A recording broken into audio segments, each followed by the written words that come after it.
let's begin with the first question we have for our segment here, which is, and wait for it,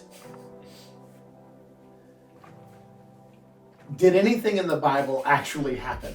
Which I think that's a very broad question. Right. But I started thinking about the truth of that question, because it's founded in the fact that the last thing written in the scriptures was 2,000 years ago. Mm-hmm. So, I mean, like, the life of Jesus and all of the things that were happening in the early church, I mean, you're 1,900, 2,000 years ago. That's a long time. Right. So let's begin with that. Is what's the truth of Scripture? Did anything in the Bible actually happen? Yeah, so it's a bigger question than we'll be able to answer, even if this was like a 10-hour segment. Okay. And at the same time, it's a really foundational question, because Christianity is not a religious system that's rooted in how you feel. It's rooted in this belief that God has spoken in the Bible, mm-hmm. and He's spoken through Christ, who we learn of when we read the Bible. And so it really does matter that the Bible is true. At the same time, because the Bible is a big book, mm-hmm. and it's a book with a lot of different kinds of genres in it, it's not an easy question to answer, because something like the parable of the prodigal son, like if you ask the question, did that happen? Well, it's a parable, right? So you're not going to be able to dig up the home of the prodigal son, because it didn't happen in the historical sense. It happened in the sense that Jesus told that story. Okay. Right. So I think we have to ask. So Jesus was using a story, right, to translate a more eternal truth. So right. whether or not the prodigal son existed, right, is not necessarily the point of the story. The point of the story. In the same way that, like, one of the biggest books in the Bible is the book of Psalms, and it's a book of songs, right? It's a book of ancient Hebrew worship songs, right? So did the Psalms happen? Well, I don't know. Did, like, Kiss by a Rose happen by Seal, right? Like, okay. in the sense that it was wow, that right? You dug that one right, up. Yeah. You really have an old soul, because right. You would have been like a really young kid when that came out, right? Honestly, I don't even like that song, but it was the first thing that came into my head, right? So like the question, did a song happen, is also kind of you can't really answer that. Okay. So he's being metaphorical, right? So in metaphor, the more extended truth is that which he is trying to extrapolate, or trying to draw out. Right. I think that's an important thing to say, right? That there are parts of the Bible that are to be interpreted differently. However, I think the most central event in Scripture, the one that unifies both the poetry and the parable and the history, is the ministry of Jesus. And that is something that happens very publicly, and is something that we can know with certainty actually did happen. Mm-hmm. So in addition to Matthew, Mark, Luke, and John, the Gospels that all outline the ministry of Jesus, there's a bunch of sources outside of the Bible that essentially confirm what the Gospels say about Jesus. Okay. So Tacitus is this Roman historian. He was a senator, and probably 3 or 4 decades after Jesus' life, he's writing on the history of the Roman Empire, and he talks about the Christians, mm-hmm. and he says that they worship this man named Jesus who was crucified by Pontius Pilate.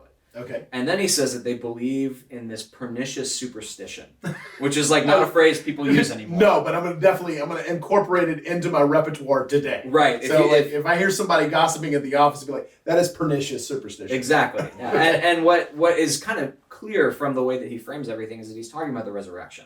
Okay. He's talking about the fact that this figure Jesus was crucified, and these Christians really think he rose from the dead. Okay. That's the superstition, right? Which is essentially what the Gospels say, that Jesus was crucified under Pontius Pilate, and then the testimony of the Gospels is that the tomb is empty because he's alive. Okay. And you can go a little bit further in history to the Babylonian Talmud, which is this collection of Jewish writings, and it talks about Jesus, and it calls Jesus a sorcerer who led Israel astray. Okay. Which is not a flattering depiction of Jesus. No, not at all.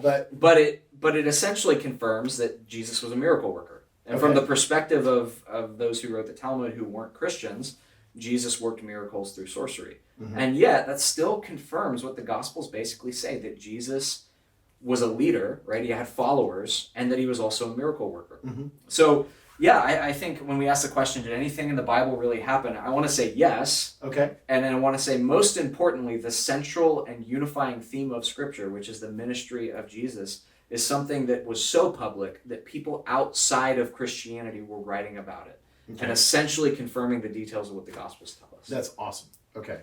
So really where we land, I think I've heard you say this before, which is really important to me, and that is if you're going to try to discuss or try to discover what to do with faith, the way to simplify that in the most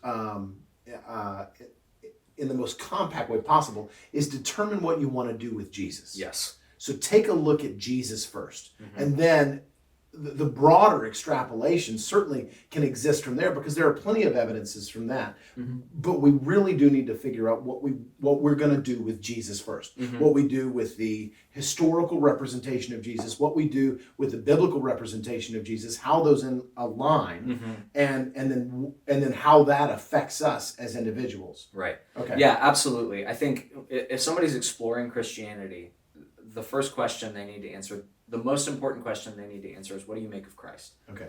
Who do you think Jesus is? And from there, a lot of the questions become dominoes. They become, how you answer the rest of those questions are implications of how you answer the first one. Who is Jesus? Is Jesus the Son of God, the Word made flesh, who really died and was really raised, or isn't he? Okay. Because if he's not, then the rest of the questions don't matter. But if he is, that's a fair statement. Yeah. That if you can't land there, then you can stop asking questions. Yeah.